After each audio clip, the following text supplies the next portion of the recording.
읽겠습니다. 봄이 아름다운 것은 당신이 있기 때문입니다. 봄이 아름다운 것은 당신이 있기 때문입니다. 네. 이렇게 열심히 또 크게 할 줄 몰랐습니다. 여러분 인사를. 네. 여러분 올 때 다 배꼽 가지고 오셨죠? 여러분 다 배꼽이 있으시죠? 사람 누구나 다 배꼽이 있습니다. 배꼽이 없는 사람이 없죠. 배꼽은 우리가 예전에, 물론 여러분 기억이 안 나겠지만 엄마 뱃속에 있을 때 엄마와 연결된 이 생명줄이죠.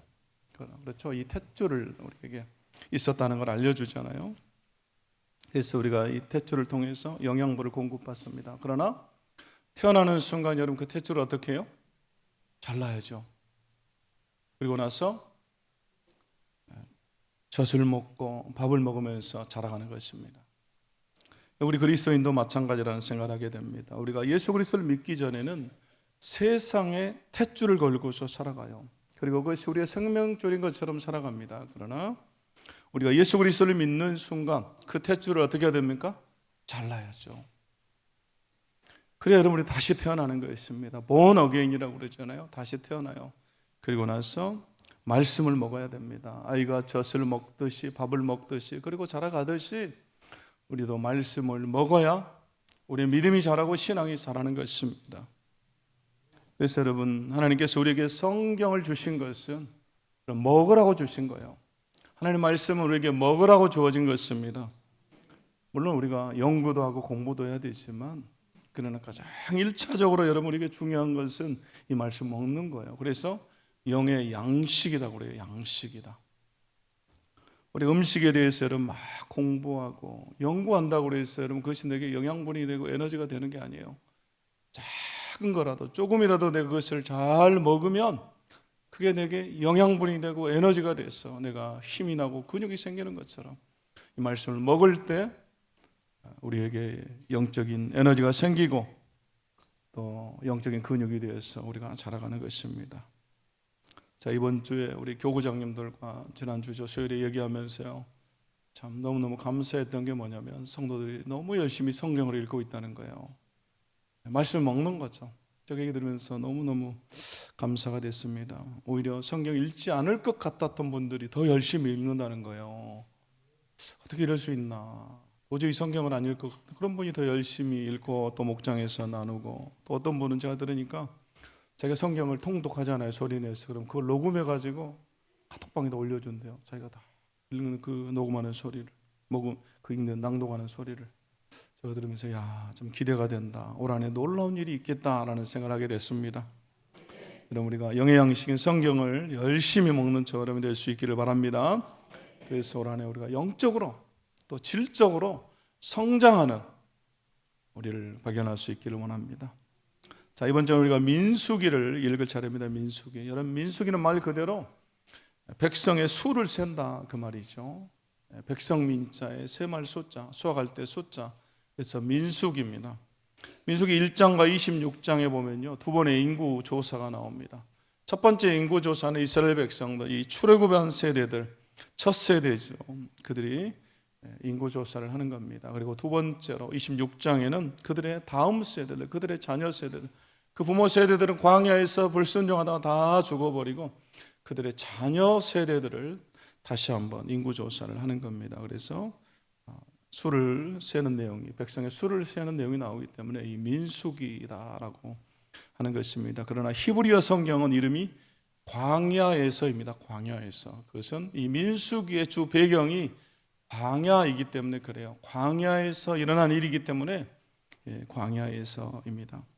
우리가 출애굽기에서부터 여러분 한번 생각해 보면요, 이스라엘 백성들이 애굽에서 나온 후에 광야를 거쳐서 시내산에 도착을 합니다. 그리고 시내산에서 1년간 머물면서 하나님과 언약을 체결하고 하나님을 섬기기 위한 성막을 만들죠. 그리고 이 내용이 여러분 우리가 출애굽기 19장에서 레위기까지 이번 주까지 우리가 읽었던 그 내용이에요. 그리고 준비가 다 되어서 이제 이스라엘 백성들이 약속의 땅인 가나안으로 가기 위해서 시내산을 떠나 광야로 가는 내용, 광야에서의 내용이 바로 이 민수기다라는 것이죠. 그래서 우리가 이런 측면에서 보면요, 오늘 이스라엘 백성들이 출애굽을 해서 약속의 땅인 가나안까지 가는 그 여정, 이 광야의 삶, 바로 그 삶이 이스라엘 백성들의 이 민수기일 뿐만 아니라 어찌 보면요, 저와 여러분의 삶, 그리스도인의 삶을 보여준다라고 할 수가 있겠습니다. 여러분, 우리도 예수 그리스도를 믿음으로 출애굽을 해요. 우리가 구원을 받습니다. 그리고 약속의 땅인 본향을 향해서, 천국을 향해서 가는 거죠. 우리도 그 사이에 중간에서의 삶을 살아가는 존재들입니다. 그래서 여러분, 우리가 이 민수기에 나오는 이스라엘 백성들의 모습이 바로 저와 여러분의 모습이에요. 그래서 민수기를 읽으면서 우리는 이 광야 백성들의 모습에서 우리를 발견하는 것입니다. 여러분, 광야에는요 크게 두 가지가 없다고 그래요.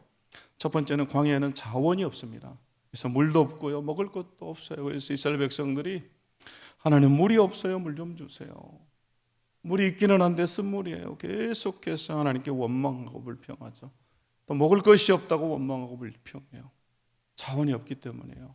두 번째로 광야에는 길이 없습니다. 길이 없어요. 그래서 길이 없다라는 것은 여러분 잘 인도받지 못하면 광야에서 빠져나갈 수 없다, 그 말이죠. 광야에서 헤매게 되는 것입니다. 여러분, 이것이 우리 인생입니다. 그래도 늘 부족하잖아요. 그래서 하나님께 뭐라고 기도해요? 하나님, 이것 주세요. 저것 좀 주세요. 하나님, 늘 우리가 달라고 구하잖아요. 또 갈 바를 몰라서 우리가 헤매기 때문에 하나님, 좀 길을 알려주세요. 이쪽 길로 가야 됩니까? 저쪽 길로 가야 됩니까? 우리가 늘 하나님께 구하죠. 그건 우리 이 광야에서 출애굽과 약속의 땅, 이 약속의 땅 사이에서 어떤 삶을 살 것인가, 어떻게 살아야 되는가, 오늘 본문을 통해서 우리가 깨닫기를 원하는데요.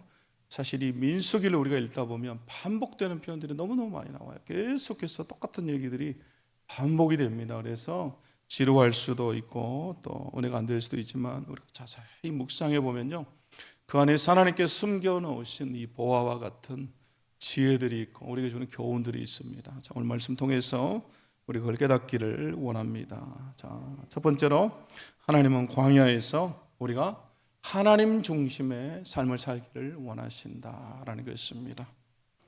자, 오늘은 민수기 2장인데요. 1장에는 이스라엘 백성들의 수를 세는 내용이 나온다고 그랬죠. 이제 시내산을 출발하게 되기 때문에 여러분, 수를 세는 거예요. 우리가 여러분 단체로 어디 놀러 갈 때, 관광을 갈 때 여러분 어떻게 합니까? 막 버스 타서 뭘 해요? 수를 세잖아요. 몇 명인지 제대로 왔는지. 똑같아요. 이제 출발해야 되기 때문에 수를 세는 거예요. 그리고 이 장에서 이제 그리스도인 백성들이 어떤 길을 가야 될지, 어떻게 이동해야 될지, 어떻게 진영을 이루어야 될지, 어떻게 진을 쳐야 될지 알려줍니다. 그래서 여러분, 제가 2주 전에 출애굽기의 말씀을 전하면서 여호와의 군대가 그 땅에서 나왔다라는 말씀을 드렸어요. 여호와의 군대를 하나님께서 부르셨기 때문에, 여호와의 군대라고 하나님께서 칭해 주셨기 때문에 진영, 바로 군대 용어죠. 진영을 이루는 것입니다. 자, 오늘 1절과 2절 말씀 우리가 한번 보겠습니다. 1절, 2절. 여호와께서 모세와 아론에게 말씀하여 이르시되 이스라엘 자손은 각각 자기의 진영의 공기와 자기의 조상의 가문의 기호 곁에 진을 치되 회막을 향하여 사방으로 치라. 진을 치되 회막을 향하여 진을 치라. 사방으로 치라. 이렇게 말씀하죠. 여러분, 회막은 성막이라고 그랬습니다. 여러분, 회막은 하나님과의 만남을 상징하고 성막은 하나님의 임재를 상징한다고 그랬습니다. 여러분, 기억이 나십니까? 네, 벌써 이렇게 나와버렸어요. 친절하게 알려주죠. 여러분, 중요한 것은 잊어버려도 괜찮아요. 또 알려주고 또 알려주고 그래요. 네. 이스라엘 백성들이 광야에 진을 치는데 하나님 임재 계신 이 회막, 성막을 중심으로 동서남북으로 진을 쳐요. 사진 한번 보여주세요. 그래서 오늘 2장이 이렇게 그림이 되어 있어요. 여러분 보시면 이게 2장 전체의 모습이에요. 이스라엘 12지파이기 때문에 동서남북해서 3지파씩, 그리고 그 중앙에 여러분 빨간색으로 뭐가 있어요? 성막이 있죠. 그리고 그 주위에 또 누가 있습니까? 레위지파가 있죠. 이 그림 한 장을요, 민수기 2장에서 다 설명하고 있는 거예요. 그리고 누가 앞에 서야 되는지, 지도자가 누군지를 설명해 주고 있습니다. 또 여러분 17절에 보면 이렇게 나와요. 17절에 그 다음에 회막이 레위인의 진영과 함께 모든 진영의 중앙에 있어 행진하되 그들의 진친 순서대로 각 사람은 자기의 위치에서 자기들의 길을 따라 앞으로 행진할지니라. 행진할 때도 무엇이 중앙에 있습니까? 회막이 중앙에 있죠. 그리고 레위인들이 중앙에 있습니다. 여러분, 이스라엘 백성들에게 오늘 이렇게 말씀하시는 것은 여러분 어떤 의미가 있는 것입니까? 왜 회막을 향해서 진을 치라 그러고 행진할 때도 회막이 중심이 와야 됩니까? 여러분, 이것은 무엇을 의미합니까? 이스라엘 백성들의 삶의 중심에 여러분 무엇이 있어야 된다는 거예요? 회막이 있어야 된다는 것이고 하나님이 그 중심에 있어야 된다, 그 말이죠. 이스라엘 백성들은 항상 하나님 중심 또는 이 회막 성전을 중심으로 살아가요. 나중에는 예루살렘 성을, 시온성을 중심으로 그들이 신앙생활을 합니다. 여러분, 이것이 광야길을 가는데 가장 안전한 방법이다라는 것입니다. 여러분, 우리도 마찬가지죠. 우리가 예수 그리스도를 믿는 사람들이기 때문에 가장 신앙의 안전을 구하는 길은 하나님 중심, 그리스도를 중심으로 우리가 신앙생활을 하는 것입니다. 우리 삶의 중심에 하나님이 자리 잡을 때 우린 가장 안전하고 복된 것입니다. 그런 문제는 우리가 하나님의 임재와 하나님의 영광을 바라보기보다는 하나님을 중심으로 해서 우리가 살아가기보다는 하나님과 멀리 떨어지려고 한다는 것입니다. 하나님 원하시는 것을 우리가 하나님을 중심으로 하나님을 가까이 하고 살아가는 거예요. 그러나 우리가 그렇지 않을 때가 너무너무 많아요. 그래서 우리가 잃어버리지 않아야 되겠습니다. 늘 하나님을 가까이 두고 하나님을 중심으로 내가 살아가야겠다. 이것이 복이다라는 사실을 우리가 기억해야 할 줄로 믿습니다. 시편 73편에 보면요, 저자가 이렇게 고백해요. 이렇게 시인이 고백합니다. 무릇 주를 멀리하는 자는 망하리니. 하나님에게서 멀어지면 망한다라고 말해요. 여러분, 이 망한다라는 말은 잃어버린다, 파괴된다 그런 말이에요. 죽다라는 뜻이 있어요. 소멸되다는 뜻이 있습니다. 우리가 하나님에서 멀어지면 다 잃어버리게 되는 것입니다. 다 파괴되어 버리고 내게 있는 것까지도 다 여러분 소멸되고 잃게 되는 것입니다. 그러나 28절 말씀, 하나님께 가까이함이 내게 복이라. 하나님을 가까이 하는 것이 내게 복입니다.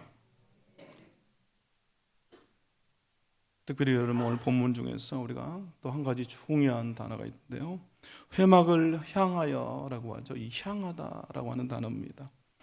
여러분, 적은요 밖에서 공격해 와요. 이스라엘 적군들이 밖에 있잖아요. 근데 여러분, 그래서 진영을 안전하게 지키려면 밖을 향해야 됩니다.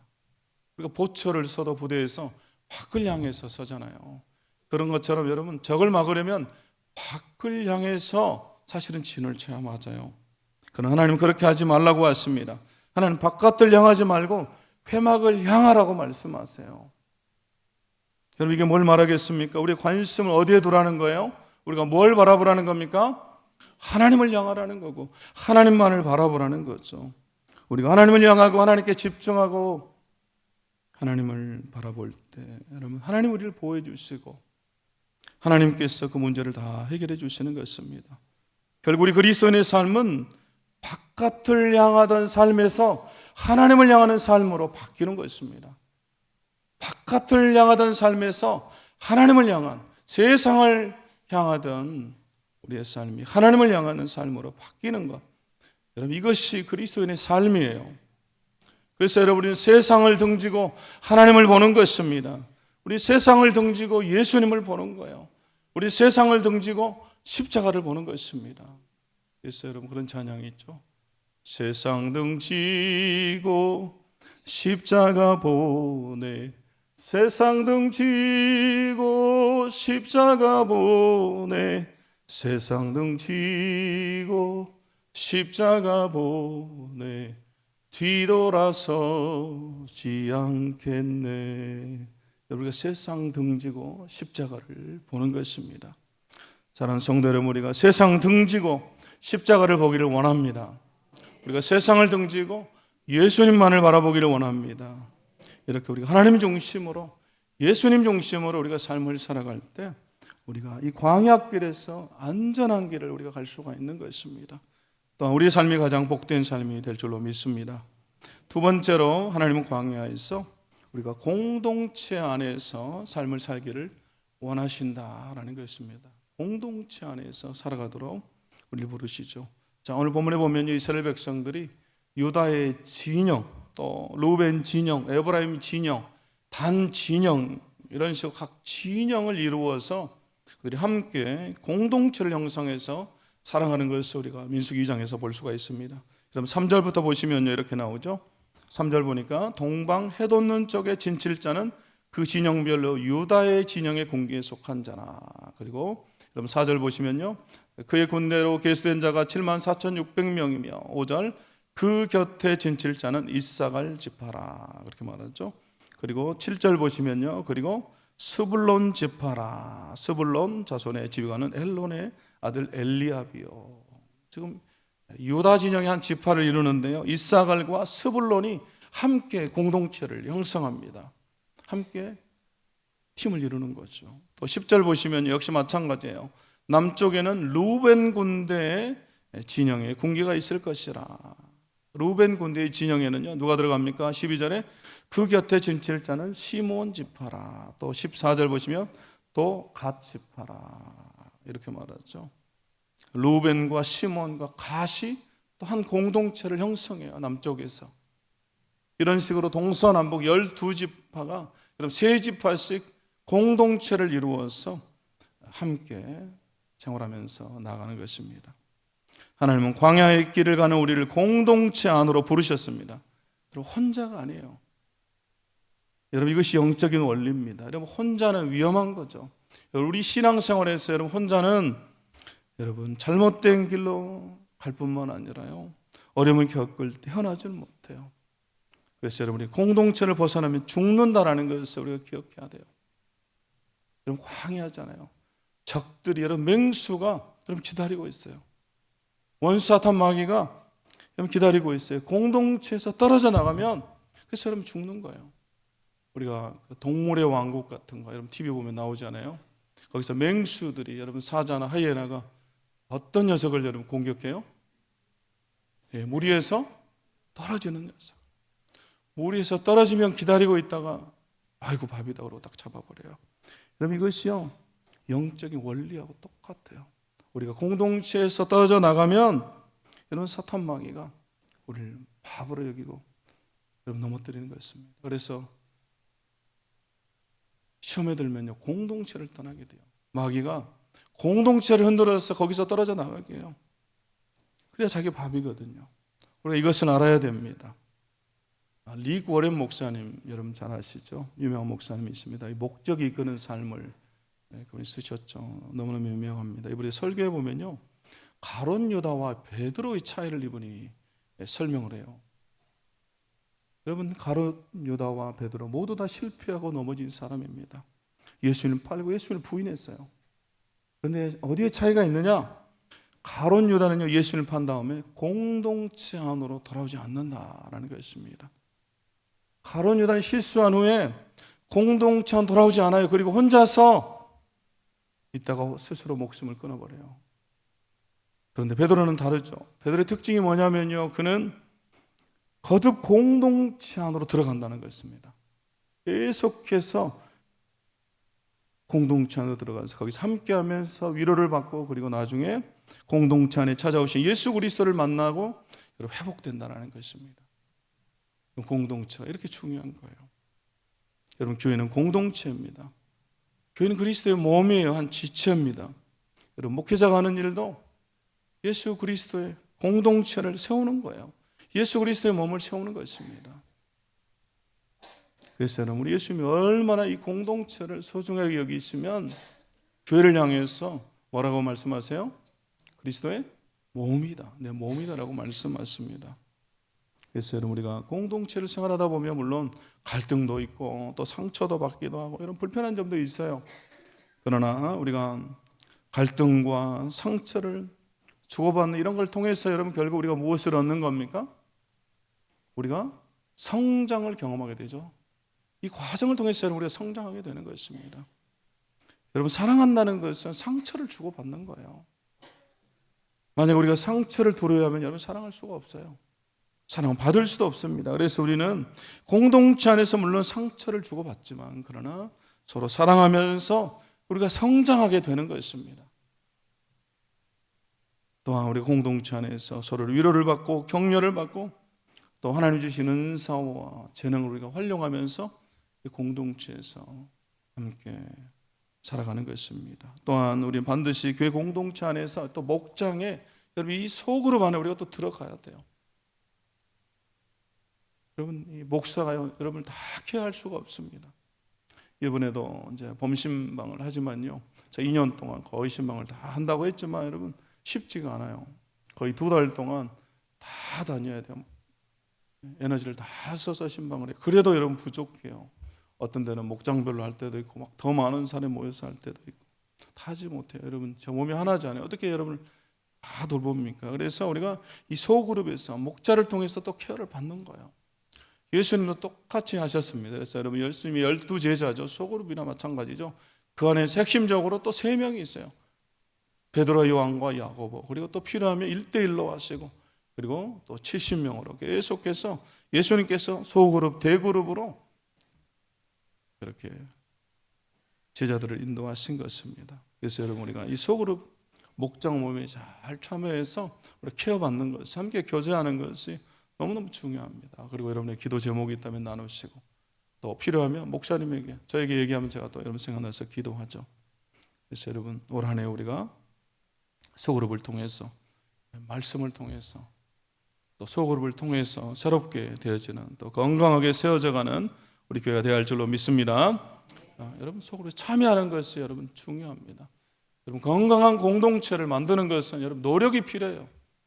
누군가가 여러분 헌신을 해야 되는 것입니다. 목자도 헌신해야 되고 목원들도 헌신해야 되고 여러분 값을 치르지 않고 지불하지 않고 되지 않는 것이죠. 그래서 우리 함께 값을 지불하는 우리가 되어야 할 줄로 믿습니다. 세 번째로 하나님은 우리가 질서를 따라서 삶을 살기를 원하신다라는 것입니다. 질서. 여러분 본문을 보시면 굉장히 조직적이에요. 그리고 질서를 따라 움직이는 것을 보게 됩니다. 여러분 이스라엘 진영 전체를 보면요, 지도를 한번 보여주세요. 여러분 이 지도 다시 한번 보여주세요. 여러분 보세요. 얼마나 조직적입니까? 그렇죠? 중앙에 뭐가 있어요? 회막, 성막이 있어요. 하나님이 중심이에요. 그리고 그 주위에 누가 있습니까?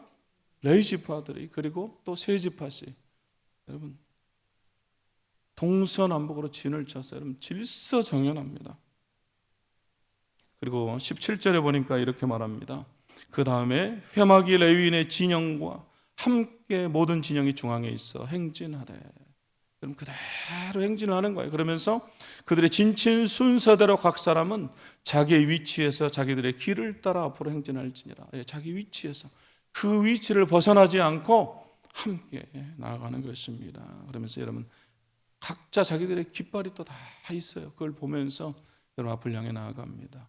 여러분 우리 그리스도인들은요 가끔 조직을 무시할 때가 있어요. 그러나 여러분 그렇지 않습니다. 성경 그렇지 않아요. 굉장히 조직적이에요. 여러분 교회는 조직적입니다. 질서가 있어요. 왜 하나님께서 이렇게 질서 정연하게 조직을 짜는 것입니까? 왜 이렇게 질서가 있는 거예요? 그것은 바로 하나님의 군대이기 때문에 그렇습니다. 그들이 군대이기 때문에 그래요. 우리는 군대입니다. 여러분 믿습니까? 군대이기 때문에 질서 정연한 거죠. 여러분 광야는요 불확실해요. 혼돈입니다. 무질서하죠. 그래서 여러분 두 가지가 없다고 그랬잖아요. 자원이 없고 길이 없어요. 그런 광야를 이겨내기 위해서는 조직적이고 여러분 질서 정연해야 하는 것입니다. 그리고 이 질서를 유지하기 위해서 여러분 또 하나 가장 중요한 것 중에 하나가 바로 지도자를 세우는 것입니다. 지도자.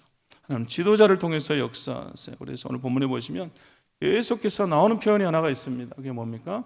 바로 어떤 자손의 지휘관은이라는 말이 계속해서 그 지파에서 계속해서 나오고 있어요. 지휘관이라고 하는 말이 계속 나와요. 3절부터 우리 몇 가지만 볼까요? 유다 자손의 지휘관은 암미나답의 아들 나손이요 이렇게 말하죠. 또 5절에서 이사갈 자손의 지휘관은 수아의 아들 느다넬이요라고 말하고요. 또 7절을 보시니까 스불론 자손의 지휘관은 헬론의 아들 엘리압이요. 또 10절에 루벤 자손의 지휘관은 스데올의 아들 엘리술이요. 여러분 계속해서 12지파의 이 지휘관에 대한 얘기를 해줍니다.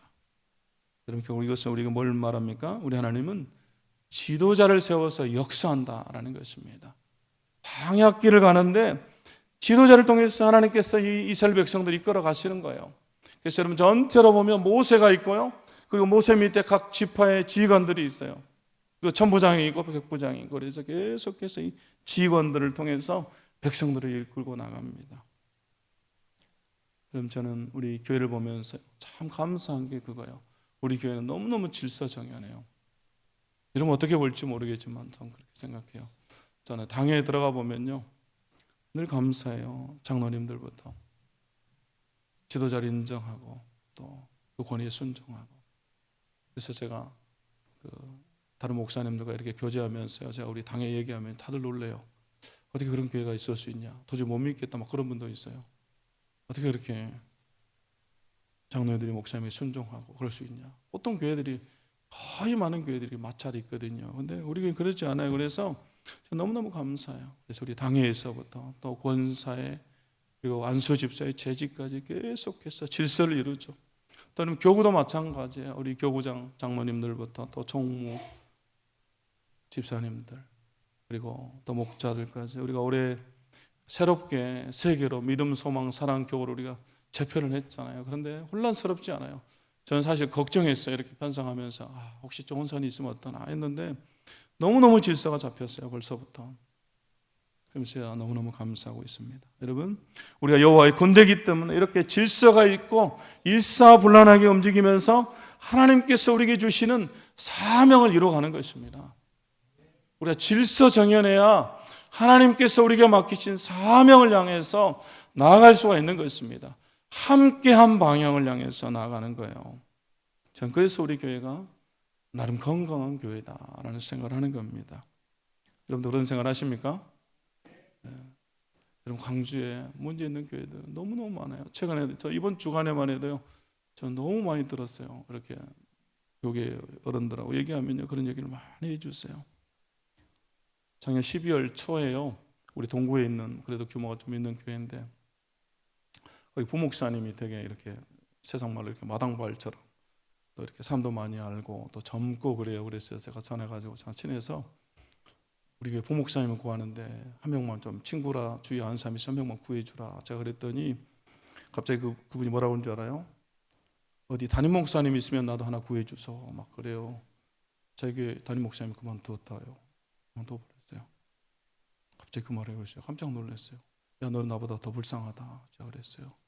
나는 부목사 찾는데 너는 담임 목사님 찾고 있냐. 근데 왜냐면요, 이게 목사님과 장로님 사이가 마찰이 있었어요. 그러면서 결국 목사님이 그만뒀어요. 여러분, 광주에 그런 교회들이 너무너무 많습니다. 근데 우리 그렇지 않잖아요. 얼마나 감사합니까? 그래서 여러분, 바라기는요, 교회를 위해서 기도해 주시되 이제 날이 따뜻해졌습니다. 오늘 날이 너무너무 따뜻하죠. 여러분, 그래서 우리가 3월부터 또 뭘 시작합니까? 우리 주보에 광고 나왔지만 기도회랑 사역도 시작돼요. 시니어 기도회도 시작이 됩니다. 우리 어르신들 나와서 기도해 주시고 또 전도대도 마찬가지고 그리고 금요일날 저녁에도 나와서 우리가 그리고 또 새벽에도 여러분 이제 따뜻하잖아요. 나와서 여러분 기도할 수 있기를 바랍니다. 그래서 여러분 부족한 종을 위해서도 기도해 주시고 우리 사역자들을 위해서도 또 당회를 위해서도 여러분 기도해 주시기를 바랍니다. 여러분, 리더가 하는 일은요, 방향을 제시하는 일이에요. 리더는 방향을 제시하는 사람입니다. 그래서 여러분, 이 혼란한 시대에 올바른 방향을 제시해서 우리가 저 본향을 향해서 잘 나갈 수 있도록 여러분 기도해 주시기를 바랍니다. 마지막 네 번째로 하나님 우리가 온전한 순종의 삶을 살기를 원하신다라는 것입니다. 34절 보시면요, 이렇게 나옵니다. 이스라엘 자손이 여호와께서 모세에게 명령하신 대로 다 준행했다. 이렇게 나오죠. 여호와께서 모세에게 명령하신 대로 다 준행하여. 여러분, 다 순종했어요. 그런데 여러분, 우리가 이 민수기 2장 읽어보면요, 사실 이스라엘 백성들이 순종하기가 쉽지가 않습니다. 쭉 여러분이 이제 한 주간 읽어보면요, 그것을 발견하게 돼요. 왜냐면요, 유다가 가장 앞서서 나아가요. 장자 역할을 합니다. 그러나 사실 육적인 장자는 루벤이에요.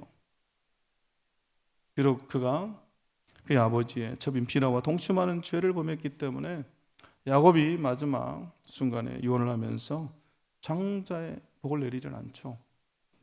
그것 때문에 그가 장자가 복을 누리지 못하지만 명목상으로는 장자예요. 그러나 그가 우두머리가 되지 못해요.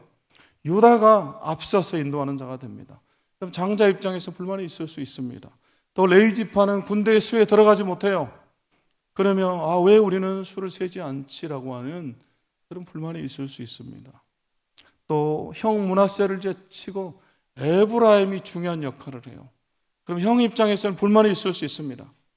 또 어떤 지파는 가장 후미에서 가야 돼요.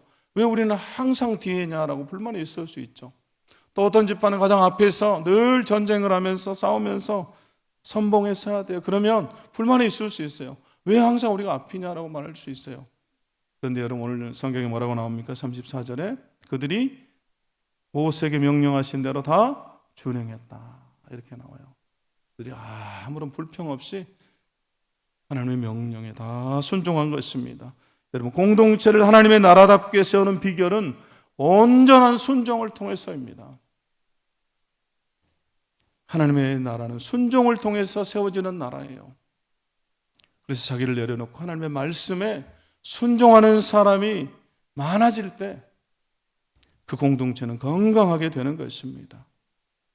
또한 이스라엘 백성이 무사히 가나안 땅에 들어가는 길도 하나님 말씀, 하나님 명령에 순종하는 거예요. 그래서 여러분 앞에서 말씀드렸던 것처럼 광야에는 길이 없어요. 어디로 갈지를 모릅니다. 그럴 때 하나님 말씀에 순종하면 하나님께서 잘 인도해 주시는 거예요. 여러분 이스라엘이 영적 전쟁에서 승리하는 비결도 하나님의 말씀에 하나님 명령에 순종하는 것입니다. 이스라엘 백성들은 군대가 아니에요. 사실은 그들은 노예였습니다. 그들은 제대로 싸움을 할 줄을 모르죠. 그러나 하나님께서 그들의 승리를 주세요. 그들의 적들이 그들보다 훨씬 더 강해도 하나님 말씀에 순종하면 하나님께서 그들의 승리를 주시는 거예요. 이것은 우리의 삶도 마찬가지입니다. 우리가 하나님 명령에 순종할 때 하나님께서 우리를 인도해 주시고 우리 하나님의 말씀에 순종할 때 하나님께서 우리에게 승리를 주시는 것입니다. 그래서 우리는 이 광야길을 늘 순종하며 갈 때 저 가나안을 향해서 약속의 땅을 향해서 우리가 안전하게 갈 수가 있는 것입니다. 여러분 광야길에 승리 여러분 순종에 달려 있습니다. 이제 여러분 오늘 본문에서 우리가 마지막으로 이제 말씀 마치기 전에 어떻게 예수를 만날 것인가? 우리가 리딩 지저스잖아요. 그래서 그리스도 중심으로 성경을 읽는 건데 어떻게 예수를 만날 것인가? 여러분 구약에서 이스라엘 백성은 성막을 중심으로 회막을 중심으로 움직입니다. 그러나 신약에서는 예수님이 우리의 성막, 성전이 되십니다. 여러분 믿습니까? 그래서 요한복음 1장 14절에서 예수님 이렇게 말씀하세요. 말씀이 육신이 되어 우리 가운데 거하심에 우리가 그의 영광을 보니 아버지의 독생자의 영광이요 은혜와 진리가 충만하더라. 이렇게 나오죠. 말씀이 육신이 되어 우리 가운데 거하신다. 여기 거하다라고 하는 말이요. 장막을 치다라는 말이에요. 장막을 치다. 구약에서는 여러분 성막이 이스라엘 민족 가운데 거했다면 신약은 성전 대신 예수님께서 우리 안에 거하셔서 우리 안에 장막을 치고 우리 안에 거하신다 그 말이에요. 그리고 우리는 하나님의 영광을 보는 것입니다. 여러분 구약의 이 회막의 성막에 하나님의 영광이 이 쉐키나의 하나님의 영광이 머물러요. 우리 신약에서 예수님이 그 하나님의 영광을 우리에게 보여주셨어요. 그래서 여러분 14절 우리가 그 영광을 보니 아버지의 독생자의 영광이요 은혜와 진리가 충만하더라. 여러분 예수님께서 다 이루신 일입니다. 예수님께서 이 땅 가운데 오셨어요. 장막을 치러 오셨어요. 그래서 예수님이 우리 가운데 임하십니다. 이제 우리는 예수 그리스도를 중심으로 모시고 중심에 모시고 그의 몸된 교인 공동체를 중심으로 우리가 함께 한 가족을 이루어서 서로를 격려하고 위로하면서 질서를 따라서 함께 말씀에 순종하며 이 인생길을 가는 것입니다. 그럴 때 저 약속의 땅, 저 본향, 저 천국에 우리가 안전하게 이르게 될 것입니다. 이제 말씀 마치겠습니다. 여러분 네 가지로 말씀드렸습니다. 하나, 우리가 하나님 중심의 삶을 살기를 원하신다. 두 번째, 우리가 공동체 안에서 삶을 살기를 원하시고 또 질서를 따라서 또 온전한 순종의 삶을 살기를 원하십니다. 우리 말씀을 기억하면서 함께 우리 찬양